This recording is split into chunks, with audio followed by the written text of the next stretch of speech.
Hi, everyone. Welcome. Welcome to the Prison Yoga Project podcast. My name is Blair, and I am extremely honored today to welcome one of our incredible Prison Yoga Project facilitators, Shawandra Ford. Thank you so much for being here. Thank you so much for having me. I've been so excited. I think we spoke a lot earlier this summer, July, and I have just been so stoked to be able to host you.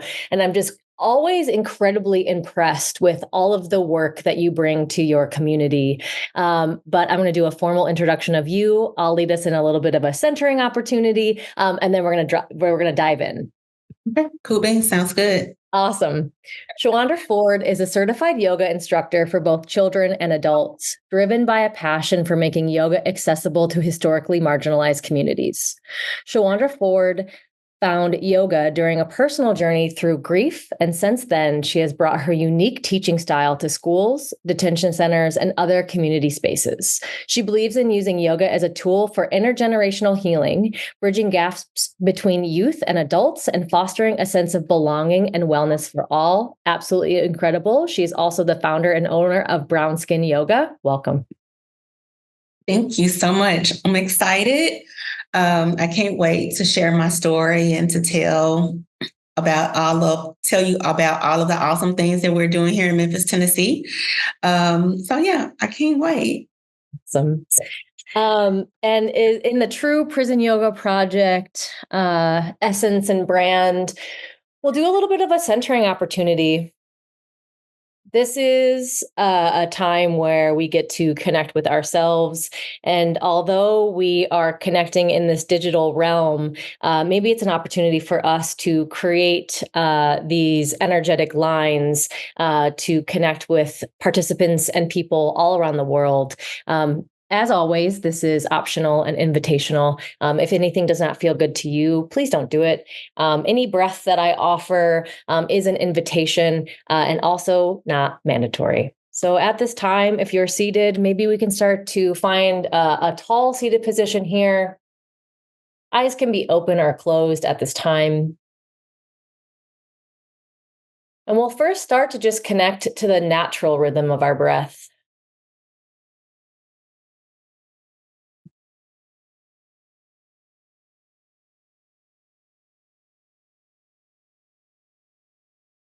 And maybe as we notice or connect to the natural rhythm, our breath wants to deepen.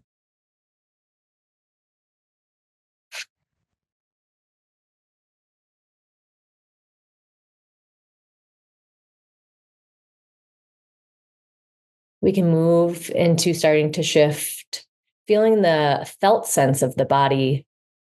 And I always like to start two places. One, maybe our feet are touching the ground. This is a way for us to connect with the earth. So, feeling our feet on the ground or our feet in our shoes on the ground. This is just one anchor point. And one point that we are able to connect with most of the time. This great mother that is always here holding us, who has held all people throughout all times. Continuing to weave in the natural rhythm of the breath.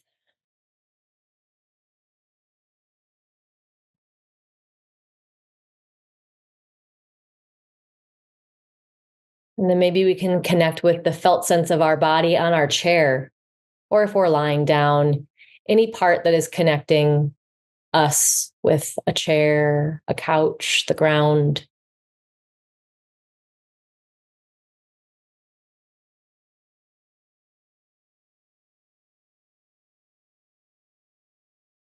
In yoga, we often talk about dual action, and is this energy of grounding and stretching, or grounding and reaching. So maybe we can think of the energy of the sun being found in our solar plexus or in our core, this swirling energy in our core. Maybe we can think of golden threads coming out, rooting down through our legs, through that anchoring point of our feet in the earth, and allowing that golden cord to reach all the way down through the earth, through the soil, the rock, the water layers, deep, deep, deep down into the Great Mother, connecting with her molten core, connecting with her heart. Now we're going to pull that energy back up from the earth through these golden threads, anchoring back into our center, back into our core. Do an inhale and an exhale here on our own time.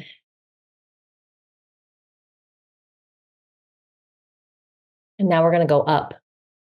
So this energy in our core, we're going to travel it through our heart, through the throat, the third eye, our inner vision, our crown, rooting all the way up, reaching to our local star, the sun. The energy of the sun that gives us energy, that allows all of the food we consume to grow, gives us light. It lights the moon. Now, pulling that golden thread back down from the sun, back into our body, third eye, throat, heart, back into our core. These two pieces of ourselves connected in time. To end this practice, we'll do 3 breaths on our own time.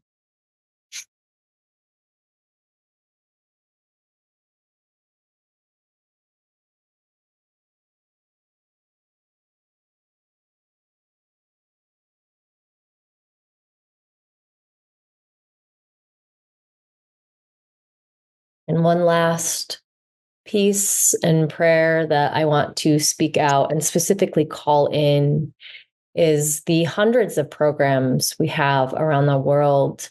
We have our participants, we have our Sangha of people inside prisons and jails that are practicing with us.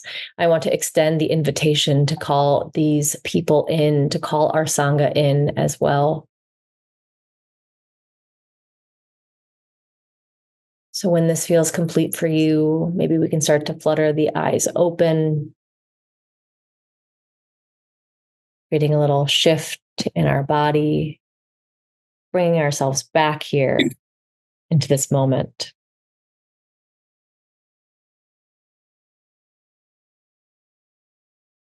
Very good, Blair. Thank you. Yeah, thank you. And Shawandra, I am so excited for our community to learn more about you. Will you start us off by telling us a little bit about you and how you found yoga? Well, I'm Shawandra Ford. I am from Memphis, Tennessee. I go into schools and I teach yoga and social emotional learning to our students. I go into the jails and the prison systems and I teach yoga to people that are incarcerated. I go into a lot of underserved areas to teach places where they normally would not receive a yoga practice. Most of them they've heard of yoga, but they don't know exactly what yoga is. I'm in a yoga therapy program now. I should be done in January to become a yoga therapist. So now I can take the practice into hospitals and I can work with those individuals. So I'm just super excited. It may seem like it's all over the place, but I think at the end of the day, it just makes sense for me. And I think one of the really incredible aspects that you bring is that you understand bringing yoga to communities has so much benefit. So maybe we can hear a little bit about your history of how you found yoga and how it really just struck a chord for you. And it's this motivating factor. It's this energy that is within you that's wanting to bring yoga to so many people. So I lost my mom in 2010. And of course, I went through the therapeutic ways with grief counseling and therapy. It was a very triggering. We didn't realize that she was as sick as she was. So it kind of like took everyone off guard. She had cancer. She died from multiple myeloma. And so it was hard. It was hard for me to even express with the therapist my grief. Me and my mom, just a long story short, a background with me and her. We never really got along. So the thought of her passing away and, we never mended anything, it kind of played and pulled on my heartstrings. And I actually just stumbled upon a yoga class at one of the gyms here locally. And I think it was an Ashtanga practice. And I just kind of fell in love with being on my mat. And from there, I was able to kind of like go inward and kind of like address some of the issues that I was feeling. Because sitting in stillness just alone by yourself, you have the opportunity to reflect a lot. And it made me go back and, have to check myself on some things that may have happened and address some triggers that, I could have possibly been experiencing. And it just felt like a great place for me. And from there, just any yoga class, yin, vinyasa, hatha, it didn't matter. I just wanted to be in that space. And I met a lot of great people within our community that were practitioners. And it felt like a community. And that part I really enjoyed because I don't know, maybe even after the fact, once I lost my mom, if I felt like I had that disconnect, now I was starting to like reconnect with myself along while reconnecting with other practitioners.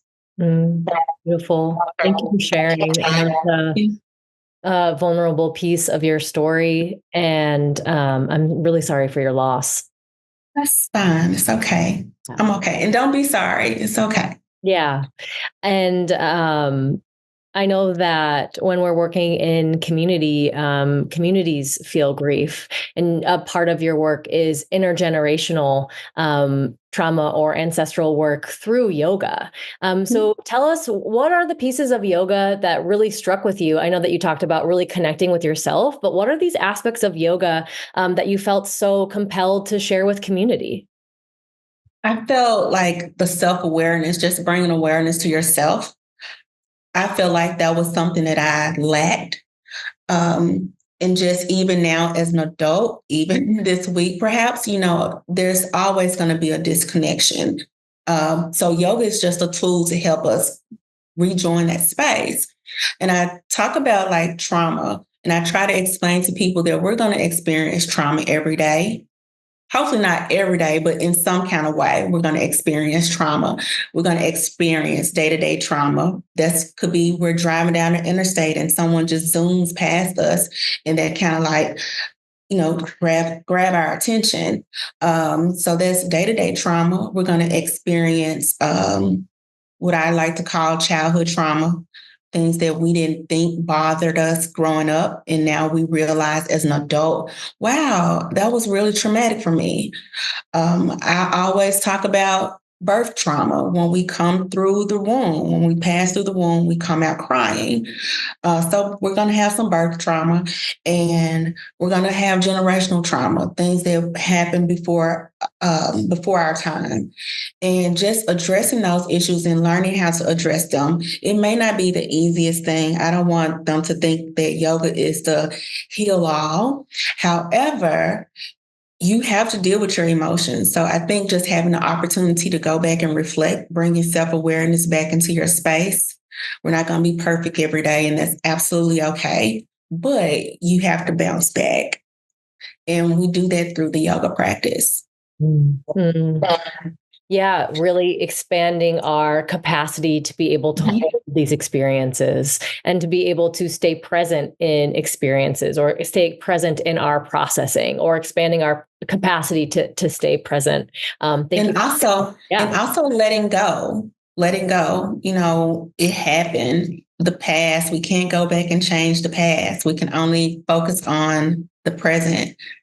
So even addressing those things that happen within our childhood or our generational trauma, we can come face to face with it. We can address it, but coming back to the present, being able to come to the present. You know how some people tend to like live in the past?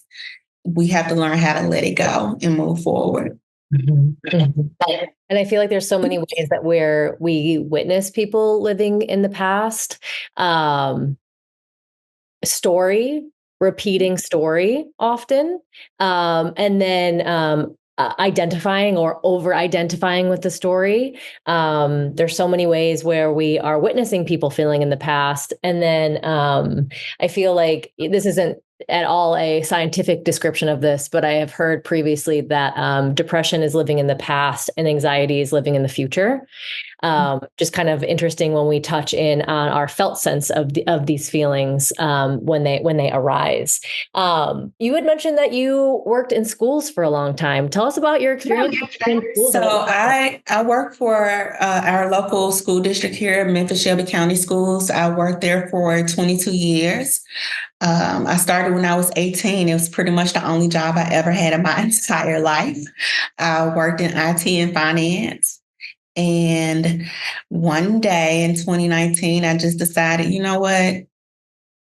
Let's try something different. And I resigned from my job. And that was traumatic. And I don't think people realize how hard that was for me. That was a huge decision for me to make because, like I said, I had been there for 22 years and it was the only job that I knew.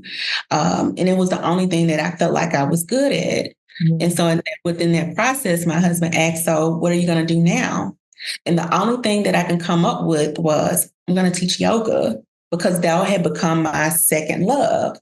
And so that's how I kind of transitioned from corporate to the yoga industry. And it's funny because people, they look at me and they think, hey, she's just a yoga teacher. And I was like, no, there's a little bit more to me. There's some IT and finance going on in here. But, it's the transitioning piece. And even for me to resign from my position, I think I had prayed about it so many times. And I like to work in the yard. And so I was praying to God, what is it that you want me to do? Should I leave? Should I go? And I was saying, then I would say, well, God, I don't understand discernment. I was like, I need you to show me in black and white. And so within my department, we were working on a project and we were in an Excel doc, and next to my name, it said that my position had been cut, which we were in a testing phase. And I was very upset about it. And I was like, oh, my position is being cut and I'm doing the testing. How is that possible? And so long story short, it was just for testing. And so once again, I'm in the yard and I'm digging and I'm planting and I'm saying this same prayer. And God, I felt it just as clear as day for the very first time in my life. I felt the discernment and God was like, girl, you asked for it in black and white. I put it in a spreadsheet. What else do you want? And I was like, whoop. But for my organization, they didn't understand. They didn't know about the conversation that I had with God. So from that point, I knew that it was time and it was time for me to move on. Side note, the spiritual underlying of yard work, doing like my role at our house is leaf duty and it is endless. Like we are in the forest.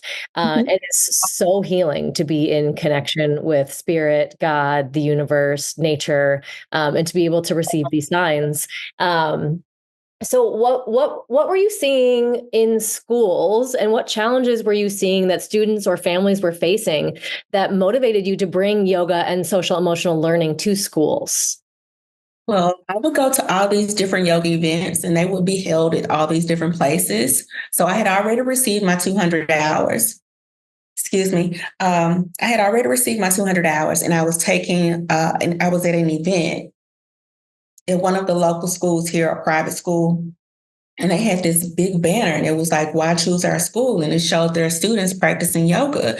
And coming from the public school system myself and working there for so many years, I was like, that's one thing our students don't receive. They're not receiving a space where they can just go and be still because we don't know what our students endure when they go home. And maybe they don't have the opportunity to sit and just be within themselves. And I was like, I have got to get into kid yoga. I have to learn how to start teaching children. And that was one of the things that my pitch, I was like, our students, they will never receive the test scores that we want them to receive if they can't focus, if they can't concentrate, and if they can't find stillness within themselves. They're still going to be all over the place doing testing. And so, yeah, I just realized that that was one of the things that we were lacking within our organization. And I know within certain areas, they are sort of kind of against the yoga practice. So it's how I had to deliver the practice to them. Definitely my style of teaching, how to engage those students and get the teachers, the parents, the administration, the buy-in. And I pitched a pilot to one of the charter schools here locally, and I was supposed to do onboarding, and then the pandemic hit, and they asked if I was willing to just teach the students via Zoom. And so I would teach the students via Zoom, yoga and social emotional learning, just as if they were taking PE, library, music, and they will log on to their Zoom. And these are students that are in very underserved areas. And some of them, they may be sleeping on a mattress. Some of them may have sheets hanging up to the windows. Some may not. Some may have a nicer home. However, they were engaged. We would be on Zoom, and sometimes I noticed that the parents, they would kind of look in and see what we were doing. And sometimes the parents would even ask if they could join the class. And so that's when I realized that this is something that they want. This is something that they need. However, they never understood the practice, and they never knew how to become a part of the community. Mm-hmm. What do you feel like your solution for that is? I don't think I have the perfect solution. I think it will be just the engagement. As long as they show up to class, that's all I want from them. They may not want to participate. They may not want to do find a relaxation pose, and that's absolutely okay. They may not want to practice the asanas. They may just want to only sit and meditate. So I give them the freedom to pick and choose exactly what it is that they want to do, and they love it. And I have little kindergartners. Yesterday, I taught a class for a pre-K school, and I had like 5, 6 students, and they were doing their yoga practice. I mean, they were in Shavasana, final relaxation pose, for at least 8 minutes. And these are 3 and 4-year-olds, and they were not wiggling, they were not giggling, they were not laughing, and they were just laying there here, and they were completely at peace. Mm. And it just blows your mind. It's mind boggling. And I have adults that can't be still for 8 minutes and find a relaxation pose. So to see them do it, it's a beautiful thing. And so for anyone that might be listening on the call now or in the future, like anyone from like a sheriff's department or a warden or a school or a principal, will you outline and talk to us about the benefits of yoga for youth? And then maybe also after that, what you have seen or transformation and benefit you have seen by offering yoga and mindfulness to kids in schools? Okay. So I will start with my smaller students. They are very excited to come to their yoga practice. This could be, I would say, this is my kindergarten through my pre-K through 3rd grade. And they're very excited. They get to play a little bit. So I play around with them. We focus on concentration and how to practice self-control. So that's definitely a big benefit. So focus, concentration, self-awareness.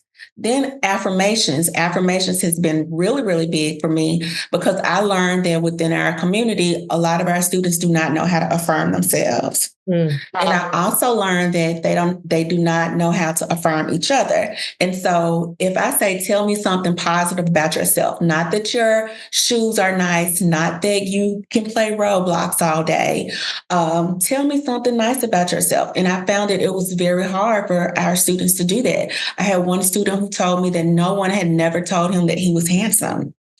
And I tell my sons all the time how handsome they are. They're 16 and 24. And I also would have the students to turn to each other, turn to your peers, look at the person that's next to you and tell that person something nice about themselves. And they just simply cannot do it. They may say, I like your shirt. But I know you like his shirt, but look at him as a person and find something positive to say.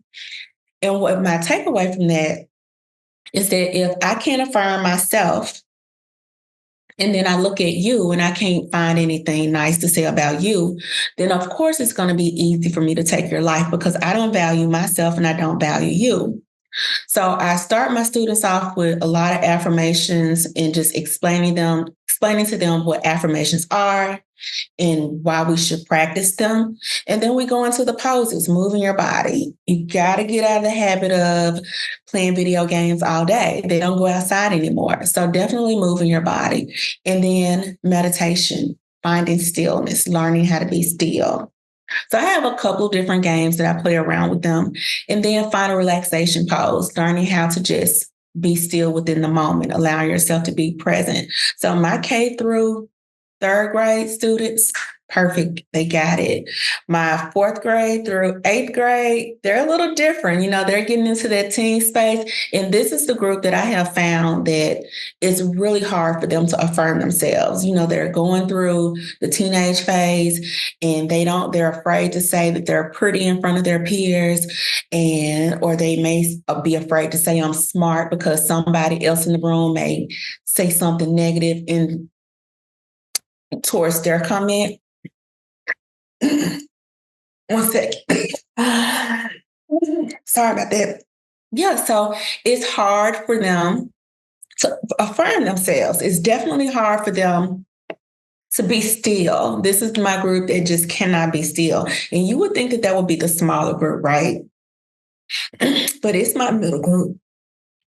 Take a sip of water. Take a sip, and I'll just banter on that for a moment. So much is changing. Their identity is changing. Their social groups are changing at this age, Yeah. right? Their lives are expanding and getting different. And so, I can even like touch in just like uncomfortable, just feeling potentially uncomfortable with who they are and how they're changing or how their lives are changing. Continue. And so they're very uncomfortable, within their own bodies. And so just acknowledging that. So that's my special group. And so then I have my high school students. They're mostly athletes. And they know that they're coming to yoga for a particular reason. Most of them are on scholarships. So now they're coming to yoga to learn how to condition their bodies. And so because once they get to college, they want to be able to maintain those scholarships. So they can't afford to get an injury. They have to stay in the practice. They have to stay in the game. So they actually look forward to coming to yoga. They know the benefits of it. They know that they're conditioning their bodies. They know that they're conditioning their minds. I love to go back and show them videos of LeBron James and Kobe Bryant and all of these different athletes, Arnold Schwarzenegger, practicing yoga. And they get it and they're excited to show up and they know that this is what their body is gonna need in order to stay in the game. And as far as like breathing techniques, we practice different breathing techniques when you're running up and down the court. You may start to overheat. How are you going to cool yourself off naturally? If you have 2 more minutes in the game, you can't get a sip of water. What are you going to do? And I tell them you're going to roll the tongue and inhale. You're at the free throw line, just roll the tongue, breathe in, and you'll feel that cooling sensation, right? It's a cooling breath. And just being mindful of yourself and being mindful of others. So it's so many different benefits, even for people that are incarcerated. I'm definitely sure that they have a lot of a lot of anxiety, and also a lot of depression in their values. So just teaching them like different techniques that they can use. Sometimes I still need to use them myself, even in my personal practice. I can't say that I can always breathe through something, but at least I'm going to try.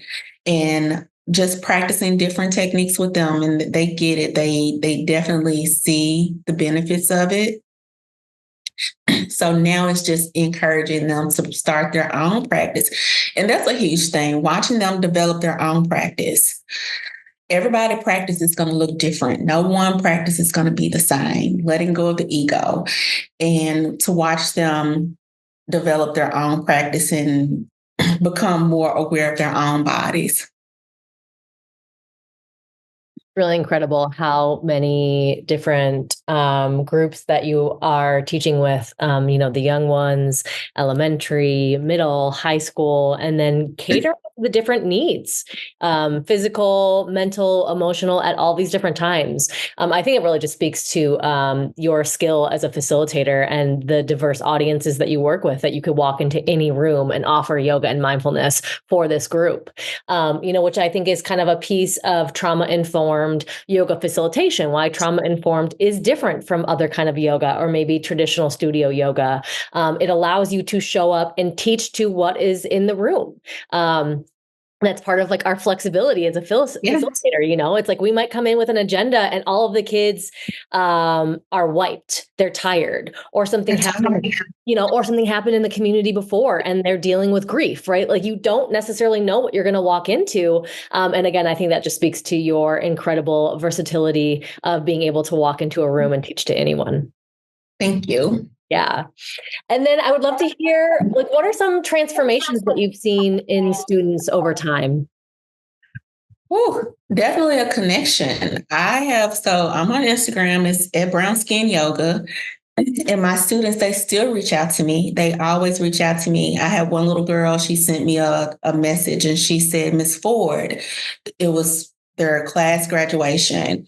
And she said, Miss Ford, do I put my dress on first and then take out my rollers? Or do I take out my rollers and then put my dress on? And I was just like, where your mama? But, it's just things like that. It's just building that connection with them. I was also teaching yoga at a place that we have for displaced students. And normally I don't expect to get anyone. If someone shows up, I'm very happy. I'm very excited. So this particular night I was there and the lady at the front desk, she said, you have some students waiting for you. And I was like, wow, really already? Okay, yeah, let's get into it. And so I walk in and it's 3 boys and their mom. And I'm talking to the boys and I'm asking them, have you ever practiced yoga before? And they were like, yes, ma'am. And I'm like, okay, because, we're in a very underserved space. And I said, well, where have you practiced? They was like, well, we practice with you at the school. And I was like, now that I had to sit with myself because this was at a location where I was like, these kids are tough. I just don't know what to do with these students. And that's when I reached out to Bill and Nicole about changing from within, because I was trying to figure out how to reach these students. And so as I'm talking to these boys, I'm looking at them and I'm remembering who they were or who they are. And I was like, well, no wonder they didn't have a space of their own. They didn't have anywhere to live. And when you come to school, you have to have this certain persona. If not, you're going to be teased, you're going to be bullied. But the fact that they remembered me and they showed up, that just it spoke to my heart. And even telling us as an adult or just people in general not to judge a book by its cover. We don't know what people deal with when they go home. Everyone's lifestyle is different. Like you said, we don't know what they have to face when they leave our space.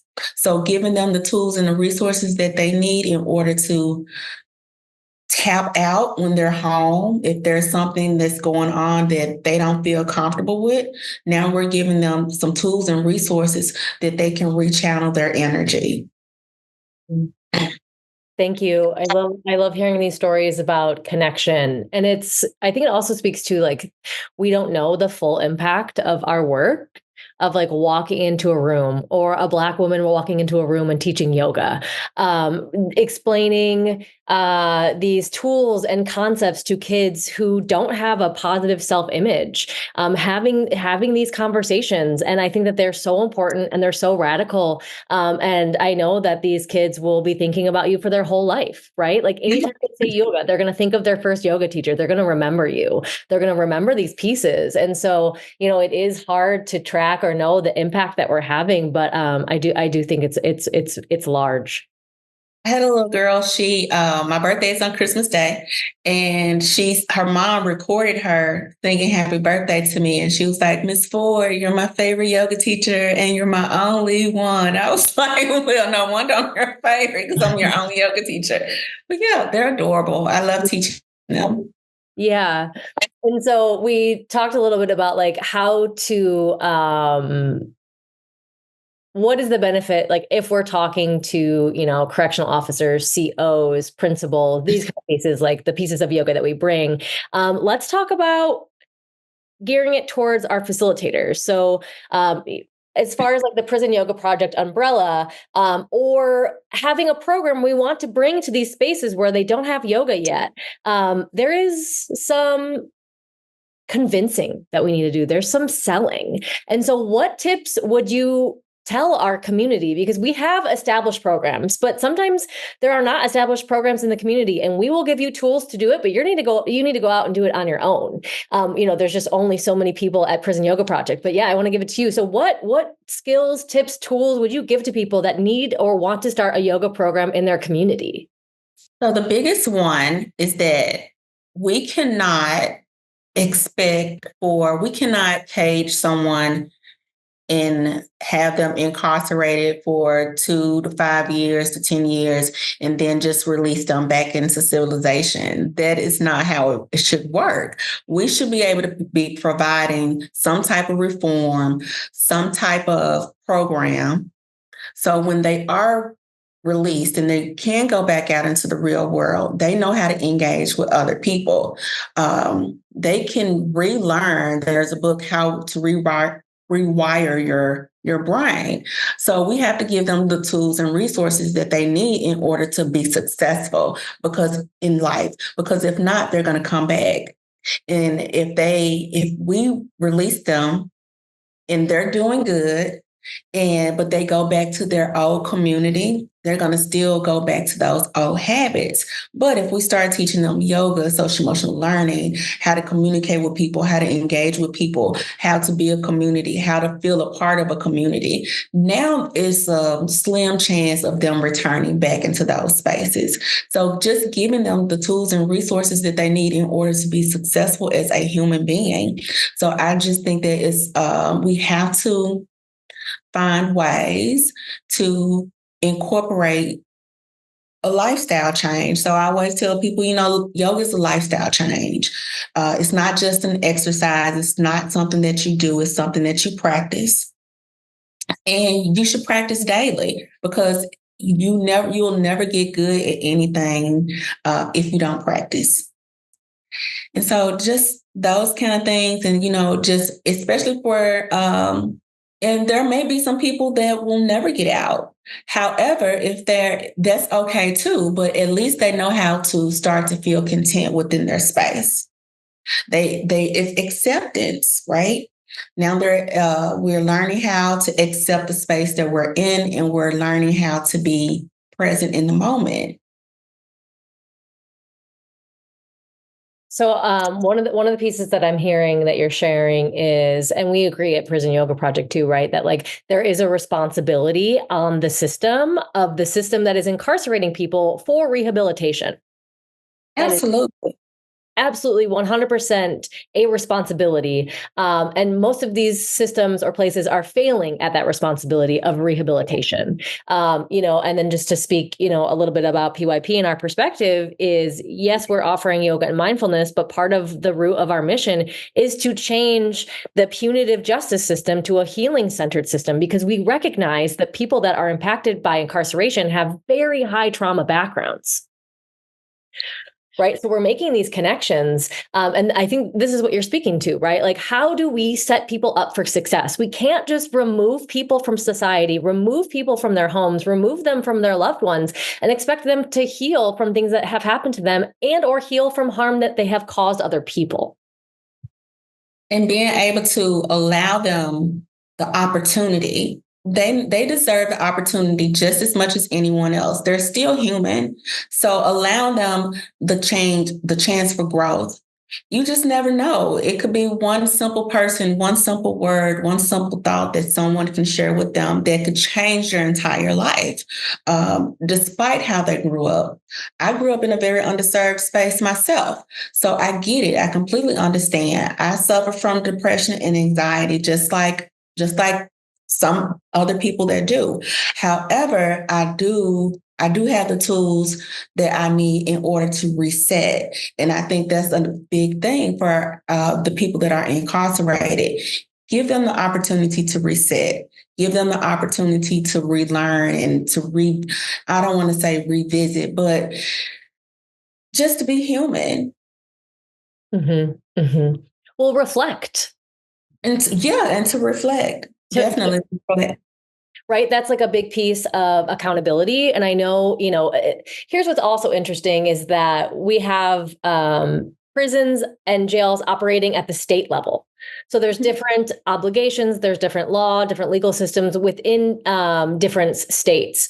But I know, CDCR, which is California Department of Corrections and Rehabilitation, has shifted somewhat of understanding that part of people's healing is accountability. Mhm. So, how do we take accountability for our actions? And that's not just for people impacted by incarceration, that's all of us with That's yoga. everyone. Yes. That's every single person that walks this earth. We have to learn how to take accountability for our own actions. But how do we do that? I mean, especially if no one has never taught you. If you don't know, you just don't know. So it's our job to go out and educate people and give them the information that they need. I ask my students and the people that come in contact with all the time, how do you breathe? We breathe naturally, but how do you take intentional breaths? Learning how to go in and rechannel the breathing, learning how to self-regulate. I teach them, it's almost like a thermostat. The heat turns up, we got to learn how to bring it back down. So it's different techniques and different ways that we can do that. Despite our background, despite what we've been through, you should still always know how to self-regulate. Mm. And that's a really beautiful, another one of those pieces that when we're bringing to schools or prisons or jails or substance use or recovery centers, right? Co-regulation is another really big, important piece. I think people first coming to this work, or maybe people that have been yoga practitioners or facilitators for a long time, we're eager. We're eager to get yoga into these places. And sometimes it might take a year to start a program, a year to kind of make these connections. So what would you tell people that are interested in starting a yoga program, and maybe they're facing challenges or they're just starting their journey? What kind of advice would you offer people? I would just say be persistent and just continue to make those connections, continue to reach out. I like to say that I use my Instagram as a portfolio, and then I use my LinkedIn for my professional page. And just showing people sometimes they need a visual and they need to see what it looks like. They need to see what it feels like. They need to touch it. So just being consistent with your approach, and as long as you're being honest and you're being upfront with everyone, we're not saying that yoga is a heal all. We're not saying that. However, we are saying that this could lead to healing. It could lead to a lot of different things. So I just continue to make connections. I reach out, I bug people. I saw the mayor and I walked up to him and I was like, hey, I'm doing XYZ at Jail East and at these different locations. And, I may email the sheriff department and just telling people, being consistent in my approach. And if I meet a stranger on the street and I'm just saying, hey, I teach yoga at Jail East. I'm a part of the PYP program. It's Prison and Yoga Project. And just because if they don't know it exists, then how can you get your foot in the door? And it's like the elevator pitch, right? You got 60 seconds to get it out. And so I just try to put it all out there in one spiel. And so it may be a word that catches their attention. Oh, you teach yoga in jail? Oh, that's cool. You teach yoga in schools? Oh, wow, where? So it's those conversations that you have to continue to have every day with every single person. I don't care if it's the lady at the grocery store, the checkout lady. And I'm like, hey, have you ever practiced yoga before? While she's ranking up my groceries. And I was like, well, I'm Shawandra with Brown Skin Yoga, and I teach yoga in schools and jails and in underserved communities. And it may bring some awareness to her that she didn't, oh, I didn't know that they had yoga in jail. I didn't know that they had yoga in schools. How can I be involved? So different things. My brother has been incarcerated for years. How can he practice yoga? Never. Yeah. And I think this is what I see as a leader. This is how I see a leader in a community is engaging with people, which is engaging with everyone. And you're planting these seeds, right? Because maybe that person at the grocery store thought, yoga's not for me. Yoga's for white women in skinny leggings, right? It's like we have so many preconceived notions of what yoga is. And so having these conversations allows these barriers to dissolve both internally and externally so that people can access yoga. So you're an incredible leader in your community. So just another thank you for that. One piece that you talked about was consistency. And this is something that is a really important quality for facilitators. We are going into prisons and jails, and it's important. We ask for at least a 1-year commitment for programs. But this is a big piece, I think, to people experience trauma, people that have been removed from family and communities. It's also abandonment issues, childhood wounds, ACEs. And so consistency showing up. And also for schools, right? For showing up for kids. But what do you feel like are some really important qualities that people that are going to offer yoga and mindfulness into these spaces are important for them to cultivate? In the jails, it's kind of hard, I would say, because sometimes someone will be there for this week, that week, for a few weeks, and then you don't see them anymore. So for us, it's definitely not getting attached. You can't get attached to your students, and that's hard because we do. So I would say being mindful of that and definitely being consistent. Some of my programs, I can't always make them, and I do have to explain, my situation. Maybe I have to work a real job that day. I like to call it a real job, like a 9 to 5 or something like that. So I have to explain that but being upfront and just creating setting those boundaries, just making them aware and just being honest with people, basically. You have to be honest. And if you can't do it every week, you can't do it every day, at least give them a notice, at least just put it out there so they can understand that there may be some days that you may not be able to be there. And that's okay. They're absolutely okay with it. They'll practice on their own because they already learned their practice. Yeah. I really like this concept of honesty too. And I think it's being aware of our own causes and conditions and the reality of going into prisons and jails. Like I reflect on my privilege of going into a prison. I was living in San Diego and I was facilitating every week inside of RJD, which is a men's medium to maximum facility. And people. It's so interesting to hear everyone's reactions when you say that you teach yoga in prisons. Maybe especially if you're a woman or identify as a woman and you're going into a men's prison, right? People are coming in and asking questions like, aren't you scared? And all of these kind of pieces. And it's just like, well, first of all, it's actually like the safest place. There's correctional officers everywhere. There's cameras everywhere. So like, as far as like safety, you're fine. And then the privilege that I have or that we have to be able to walk into a prison and walk out. People that even have loved ones that are in prison do not have the privilege that we have of going into these spaces.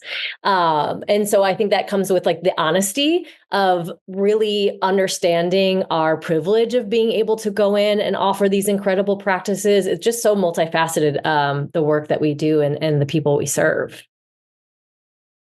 And as I always tell people, you cannot be afraid of your own people. You just cannot. And I get that question a lot. Oh, you should make sure you be careful what's going to happen. Or aren't you afraid of what? I mean, they're human beings. I can't be afraid of other people. So, And to speak to this piece as well is our participants in the community inside. It is an honor for me to come into a prison. It is my honor to be able to come and practice with these practitioners and facilitators. I have not anywhere on the outside, I have not met a more devoted group of people that are devoted to their own transformation. Not once on any Sangha on the outside have I met anyone as dedicated to their own transformation and their own healing as to the people that when I meet inside. And it's very humbling, very, very humbling. I went over with Nicole to Pulaski County, and we had like 80 men in one space practicing yoga. And they were into it. They were engaged. They were in between their bunks, like the room was maxed out. And they practiced with no problem. And they wanted to be there. They were excited to be there. Mm. Thank you. This has just been so fruitful. I've loved having this conversation with you. And so before we transition to offering our community to kind of come in and ask questions, so now community, this is your time. I know I've seen a couple questions in the chat. I'll scroll up and get to those in a minute. You can also put your questions into the Q&A box. But I wanted to, anything that we have not touched on of this work, I would love to just like pitch that to you now. Is there any kind of themes or topics or things that we haven't discussed that you do want to be engaged with? I would just say bringing awareness to yoga for the Black and Brown community. That is a community that has never really practiced yoga very much, especially the ones in the underserved areas. So I'm very mindful of my approach. I don't use a lot of Sanskrit. I teach in a very non-traditional way. I like to play music that they can relate to, those type of things to get them to engage in the practice. And also explaining to them the 8 limbs of yoga, letting them know that it's not just about the asanas, the poses. It's a lifestyle change. It's the way you treat yourself, the way you treat others, the way you view life, bringing awareness to yourself. Mindfulness, meditation, finding stillness within your body, and breathing, learning how to breathe through certain situations. But I also say for them, if no one has never taught you, you just don't know what you don't know. So that's my purpose to be here, is to teach you and I don't even want to say teach you, is to guide you through your practice, to help you develop your own practice. Because you don't always have to practice with me. You can practice on your own. You don't always have to be moving your body. You can be still. You can close your eyes and you can find stillness within your body. And you can just allow yourself to be where you are. You can practice yoga at work. You can just cut off the light if you have that type of office, or you could just sit at your desk and just with your eyes closed and just meditate. Or you don't have to meditate. You could just be still. You can try to close out all those computer tabs that you have going on up here. So it's so many different ways to practice. You don't have to be a certain size. I met a lady yesterday in an event that I was at, and she said, let's just be honest. Am I too fat to practice yoga? I was like, no, ma'am. Yoga is for everyone. So, yeah. Thank you. I've just really loved our conversation. And one more piece before we get into audience community questions. Again, community, start to drop your questions in the chat or the Q&A now. But you had mentioned that you're going to be graduating as a yoga therapist in January. So first of all, huge round of congratulations. It is so much work and so much study. But maybe for someone who's not on the call, what is a yoga therapist? What has your education and studentship been like, and how do you see it serving others? So with the yoga therapy program, I am a part of Prima Yoga Institute. It's based out of New York. It's an accredited program through the International Yoga Association. It's a 2-year program. So with this program, we're learning about yoga for cancer patients, yoga for scoliosis, yoga for people with HIV and AIDS, yoga for all these different things that harm our body. And it has been very interesting. I'm very excited. I'm in the process now of finishing my clinicals. I'm doing one practicum that's for meditation, learning how to go deeper into meditation, especially within your clients' guided meditations. And I started my practicum last week or this week for back care. So if people have scoliosis, or I can't never pronounce it, osteoporosis, that word, how do we help them with their condition? So we do not replace your healthcare provider. We're not doctors. It's almost in addition to. So just like you, they will receive PT. They can also receive yoga therapy. It's Prima Yoga Institute. Incredible. So it's like a support system of care that you're able to offer. And how many hours was your training? I think so. Goodness, I think I have 800 plus hours. Yeah. Yeah. Incredible. Incredible. I'm so excited. You'll have to share photos of graduation and when you finish so that we can deeply celebrate you. Moving into some questions from our community. This is a really interesting piece. You touched on it a little bit, especially with being in the South. How do you get around the religious aspect of that so many people feel is associated with yoga, or maybe these philosophical, historical, cultural roots of yoga? Someone runs into this a lot, and you just shift the language when you're in school. So how do you approach this? I always tell them I do not teach anything religious based. If anything, I may need more religion myself. So I do not teach anything religious based. I'm just here to teach yoga, moving your body, social emotional learning, and that's it. Anything that's religious based, that's up to the parents, the guardians, or self. I don't teach anything religious based. Yeah. Yeah. Great. I think that's another piece of what we kind of consider trauma informed yoga as well. You talked about that you're not using Sanskrit words. So there's this line as facilitators that we're walking is that we want to honor the roots of yoga. That's one piece that we're doing, right? We're also wanting to make yoga accessible and bring yoga into spaces where yoga normally isn't, right? And so what could be considered barriers? We can also give kids, adults, families more resources to dive deeper into yoga. But maybe this is the kind of yoga that we're offering for this class, right? So I think that's part of the journey as the facilitator is how do we honor the roots of yoga, the history, the cultural implications, appropriation? How do we stand knowing that we are offering yoga in an authentic way? So I do think that that's part of the journey of the facilitator. So thank you for sharing some of your experience. And also teaching not just the poses, trying to engage or incorporate all of the 8 limbs of yoga. Can't snap and clap about that enough. It's this wide range of offerings. And dispelling some of these myths really of like what yoga is and what yoga isn't. Absolutely. That's a huge part of it. Most people, they only know what has been commercialized. They only know what they see on TV, or, they only know what they see on Instagram or in a magazine. It's so funny. So when the kids come to class, they just automatically assume that we're going to be here. Yeah. Yeah. And dispelling those myths, because it's like so many people, oh, I can't do yoga. Oh, I can't do yoga. Yoga's not for me. Yeah. Next question. There's a big thank you. Thank you for being here. Thank you for being you. Their question is, did you discover any personal unhealed trauma of your own while learning facilitation?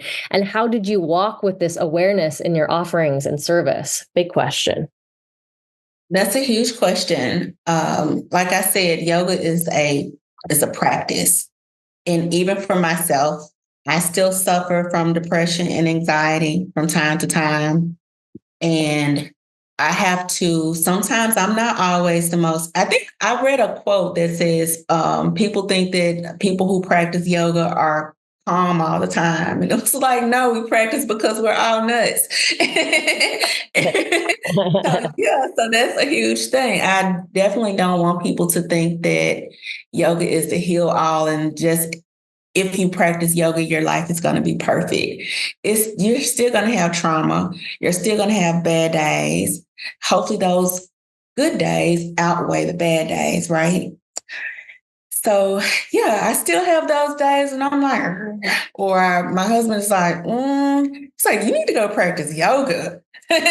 So, yeah, it's not always, butterflies and daisies. We're all going to have a bad day, but I can go back after I've had my bad day. I can go back and sit and I can reflect. I can reflect, hey, what could I have done differently? Although I was feeling some type of way, why did I not use my breathing techniques at that moment? Can I do it now? And also accepting that I'm going to have a bad day, but I can always go back and reset and recenter myself.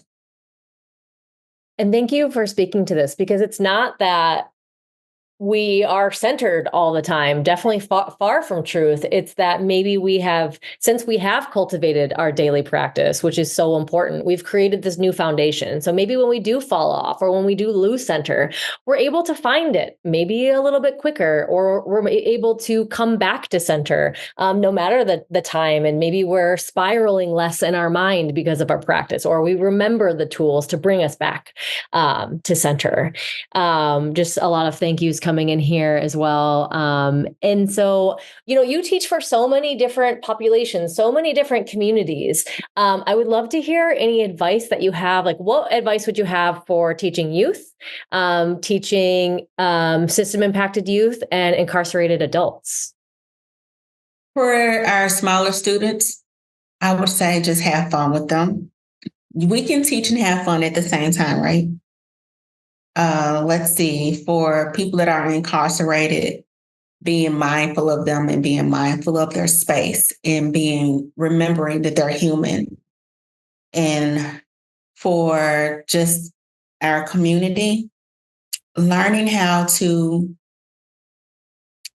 I don't want to say give back, but learning how to be gentle with people. We have to be mindful. We have to learn how to show some kindness and compassion to people, because we never know what other people are dealing with in their personal lives. So I just think those are the keys to become, a good yoga teacher. And then we transition from space to space. Yesterday I was in 3 spaces. All 3 spaces were different. But in learning how to adjust and learning how to be kind to yourself, learning how to take a break.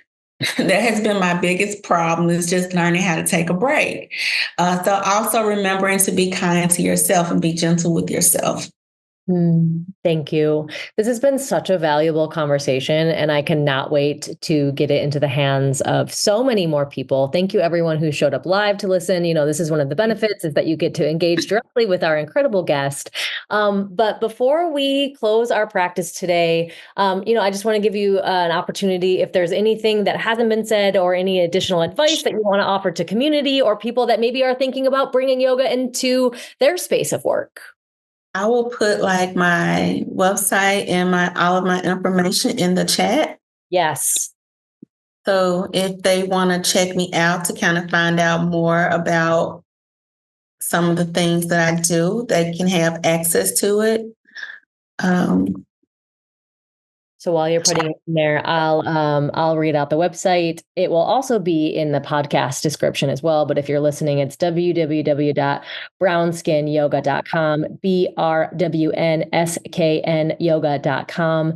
And you'll be able to connect with Shawandra Ford there. Also find her on Instagram. Really love your feed. I love seeing all of the yoga that you facilitate. It's always very inspiring, and just incredible to see all of the beautiful impact that you have really brought to your community. That's my personal opinion of how we actually create change in the world, is going directly and working directly with communities. So once again, just thank you so much for being here.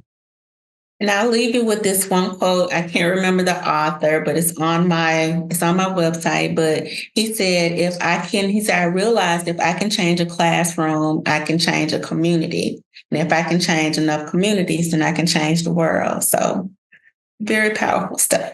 Not saying that I'm going to be the one to change it, but Well, you are. I think that you're already doing it, and I think that this conversation is inspiring others to do the same. So again, thank you so much for being here. Thank you for being an incredible pillar in our community here at PYP. Thank you to our guests that also came and joined us. But yeah, thank you. And thank you so much for having me. You've been an awesome host. I really appreciate it. And I really appreciate the work that PYP does. Thank you. Thank you. For our community out there, anyone who is wanting to get involved with a Prison Yoga Project program, there's an application on our website. I'll also drop the link into the podcast description. I can drop one now. But Shawandra Ford, everyone, warm welcome. Please go find her, follow her, support her work. And if you've been inspired by this work, connect with us, and we'll get you connected with a program, or we'll give you all the skills and tools to start one on your own. Thanks again, everyone, and we'll see you next time. Thank you.